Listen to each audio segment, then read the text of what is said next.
je vais quand même vous faire le portrait robot du qui que je cherche, moi, pour EJL, que nous cherchons, et qu'on n'a pas trouvé. Alors écoutez bien, c'est un peu long. Alors c'est moi président, hein, j'imite un petit peu le monsieur normal. Alors lui, président, on va dire, mais bon, admettons.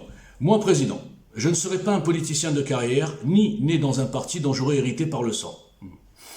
J'aurais évolué dans des milieux divers, ce qui m'aura donné une connaissance large de la société et de la vie normale. C'est important, ça. Je n'aurai pas la tête enflée par le pouvoir. Alors, petite parenthèse, on peut avoir la tête enflée avant, mais l'important, c'est qu'elle ne gonfle pas après grâce au poste. Voilà. C'est qu'on ne change pas, que le pouvoir ne change pas. Et ça, c'est très très rare. Moi, président, je ne parlerai pas à mon peuple comme à des enfants, des moutons ou des clients. Très important. J'aurais écrit moi-même la trame du programme. Oui, c'est la moindre des choses. Hein, quand même, on propose quelque chose, au moins qu'on ait été à la base de l'écriture. Sinon, c'est une escroquerie. Je ne me fierai pas qu'à des énarques formatés issus des mêmes filières.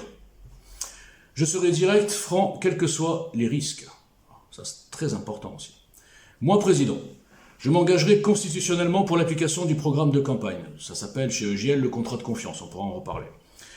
Ben, c'est écrit, je signerai avec les citoyens un véritable contrat de confiance politique. Original. Je créerai le poste de vice-président qui n'aura pas qu'un rôle symbolique. C'est important parce qu'il n'y a plus d'hommes assez grands, si j'ose dire, assez forts, assez tout ce que vous voulez pour tenir tout seul ce poste. Il faut quelque chose un petit peu en équipe. Moi, président, j'accomplirai ma mission d'application totale du programme, mais je m'interdirai constitutionnellement d'avoir la majorité à l'Assemblée nationale pour que toute décision importante, imprévue et hors programme, durant mon mandat, soit décidée par une juste représentation du peuple. L'Assemblée nationale sera bien sûr modifiée dans ses règles et elle sera parfaitement proportionnelle. Moi, président, je ne me laisserai pas imposer un ministre par cooptation ou pression extérieure de lobby. Hyper important. Un petit exemple, n'oubliez jamais qu'Édouard Philippe a été imposé à Macron. Ils ne se connaissaient même pas, ils étaient juste du même club sélectionné par Bilderberg. Ils lui ont dit, mon gars, on t'a fait gagner, maintenant tu prends ce barbu là. Ok ? Tu ne le connais pas, tu vas avoir fait-nous confiance. C'est d'ailleurs ton futur remplaçant. Je m'engagerai à ce que chaque ministre soit un spécialiste reconnu du domaine dont il aura la charge. Voilà. La base, ce que je dis, c'est pas extraordinaire, hein. À la défense, on met un militaire. Alors il y en a qui vont sortir, j'aime bien ils ont toujours des proverbes, les mecs, des citations. La politique est quelque chose de trop important pour la confier à des militaires. Il y a une phrase qui veut dire ça. C'est ridicule. Regardez la ministre de la Défense qu'on a actuellement, qui crache à la gueule, excusez-moi, des militaires, qui capte rien, qui capte pas une cacahuète. Elle est là, on ne sait pas pourquoi, elle était là à la SNCF, je sais pas où, ou Air France, je sais plus où elle était. On place les gens comme ça, pour récompense. Non les gars, le ministre de la Défense sera un militaire. Pas compliqué. Ministre de l'Intérieur sera un type qui aura été au moins dans la police, qui a une carrière là-dedans. Pourquoi Darmanin, cadeau de Noël Darmanin, c'est son rêve, je crois, il a toujours voulu être le premier policier de France. Sarkozy aussi, je crois, et Castaner. Je crois que les mecs, ils accomplissent des fantasmes. Et Collomb, vous imaginez les ministres de l'Intérieur qu'on a eu? Après, on se demande pourquoi c'est n'importe quoi en France. On n'a eu que des gens qui n'avaient rien à voir. Bon, donc on va arrêter ça, vous êtes d'accord? Je sais que vous êtes d'accord. Je ne négocierai aucune alliance en échange de promesses de poste. Voilà. Alors ça, c'est très important. EJL arrivera avec une équipe prédéfinie pendant la campagne. Le candidat, le vice-président, le Premier ministre et quasiment 80% ou 70% du gouvernement. Ça veut dire qu'il n'y aura pas de tractation d'entre deux tours, il n'y aura pas de petits machins, oui, bon, tu viens, genre Marine Le Pen et DLF, il n'y aura pas tout ça. On va être simple, on va être clair, net, précis, transparent. Ça va changer, vous allez voir, vous allez être surpris. Moi aussi, je suis surpris d'ailleurs de vous dire tout ça, parce que c'est pas moi du tout qui suis censé mener ce truc-là. Moi, président, je ne serai guidé que par le bien-être de mon peuple, les intérêts de mon pays et la défense de ses valeurs et de son histoire. C'est la base, non? Retournez-vous. Est-ce que vous avez l'impression que Macron fait ça? Non.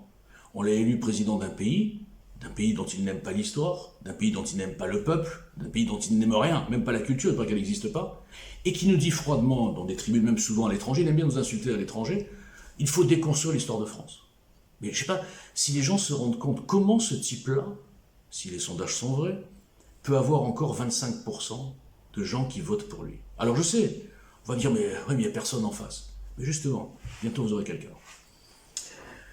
Je ne me laisserai pas désarmer par les médias ni par les idéologues et ne reculerai sur rien qui aura été annoncé dans le programme. C'est hyper important ça.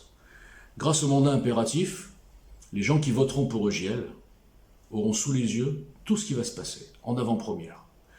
Ni l'absence de majorité à l'Assemblée nationale, ni aucune pression ne fera reculer le candidat EJL et son gouvernement et son équipe sur ce qui aurait été choisi par les Français. Ça, c'est fondamental. Ça interdit les promesses de campagne. Vous comprenez, ça va changer les choses. Hein. Et nous demanderons, le moment venu, à tous les concurrents, tous les autres partis, de s'aligner sur ce cahier des charges. Signer un contrat de confiance, messieurs. Contrat de confiance, mandat impératif. C'est-à-dire que ce que vous dites, tout ce que vous dites, est engageant. Vous comprenez? Mais pas engageant, genre ouais c'est bon, les promesses, comme il disait Pasqua, Chirac n'engage que ceux qui les écoutent. Voilà. Sauf que là, non, c'est constitutionnel. Tu n'appliques pas, tu dégages. Vous comprenez? Ça change tout le rapport de force. Tu dégages par la force de qui? Par la force du peuple. C'est pas mal, hein? Moi j'aime bien ce que je dis là. Alors ensuite, pour finir, moi président, je m'adapterai à tout type d'interlocuteur. Vous l'avez compris. Alors, moi je l'ai prouvé hein, sur les réseaux, je parle aussi bien aux voyous, aux islamos qu'à des intellos, j'ai aucun problème avec ça. Je maîtriserai la stratégie du fou. Je me suis démasqué tout seul. Et ne passerai pas pour un enfant gâté ou un faible face à certains chefs d'État. On l'a vu ça. Vous l'avez vu Macron? Macron ici, en France, il joue un peu le roi du monde. Mais à l'étranger, tout le monde le méprise. On lui tape sur l'épaule, on lui remet sa cravate. Hein, vous avez vu quelques images qui, en langage corporel, c'est vraiment fondamental de bien regarder comment il est considéré. Comme un comique. Parce que tout le monde sait que ce n'est qu'un pantin. Donc personne ne le respecte. Par contre, une émanation du peuple français, tenue par aucun lobby, je vous garantis que ça va changer beaucoup de choses. Je maîtriserai la stratégie, bon je l'ai déjà vu, la France sera de nouveau crainte et respectée. Respectée à l'extérieur et à l'intérieur. Et ça va changer aussi beaucoup de choses. Donc voilà, je ne vais pas rester 3 heures, je vous dis simplement que, oui, moi Walter Boujna, alors comme il disait Moretti, français de sang mêlé. Vous vous rappelez cette déclaration? Bon. Alors je vais vous dire, vous le savez je crois, mon père était juif tunisien, ma mère est française catholique. Je suis donc, on ne peut pas appeler ça un sang mêlé, mais enfin bref, je suis un homme mixte, mais français né à Marseille. Je ne suis tenu par aucune communauté, ni lobby, ni rien du tout. Je ne fréquente ni les synagogues, ni les églises, et pourtant je suis croyant, j'ai la foi. Okay. Dans le programme EJL, il n'y a rien qui parle d'Israël, si ce n'est oui une chose, j'ai écrit ça en 2017, que plus jamais le président, quel qu'il soit, ira au dîner du CRIF. C'est fantasmer les gens, ça. Ils ne se rendent pas compte que quand il y a un chef d'État qui va au dîner du CRIF, quand il met une kippa, je sais pas quoi, les gens, ça y est, ah c'est bon, il travaille pour les Juifs. On va arrêter ces conneries. C'est fini. Vous comprenez? Donc il n'y a rien qui parle d'Israël dans mon programme. Moi, je m'occupe de la France. Maintenant, je vous le dis clairement. Oui, je le dis. Je suis sioniste.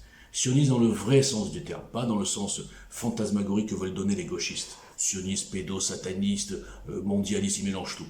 Moi, je suis pour que le peuple juif ait un petit bout de terre sur cette terre, justement. Et ça semble embêter tout le monde. Alors, je ferai rien, hein, en tant que président, je ferai rien de plus, même en tant que citoyen, je fais rien, hein, je parle. Mais voilà ma position. Je ne la cache pas, et ceux qui me traitent de sioniste, comme quoi ça décrédibilise, moi je peux les traiter d'islamistes. Est-ce que c'est mieux? Non. Bon. Voilà, donc conclusion, merci messieurs, dames, mes chers concitoyens, et à très bientôt pour la suite.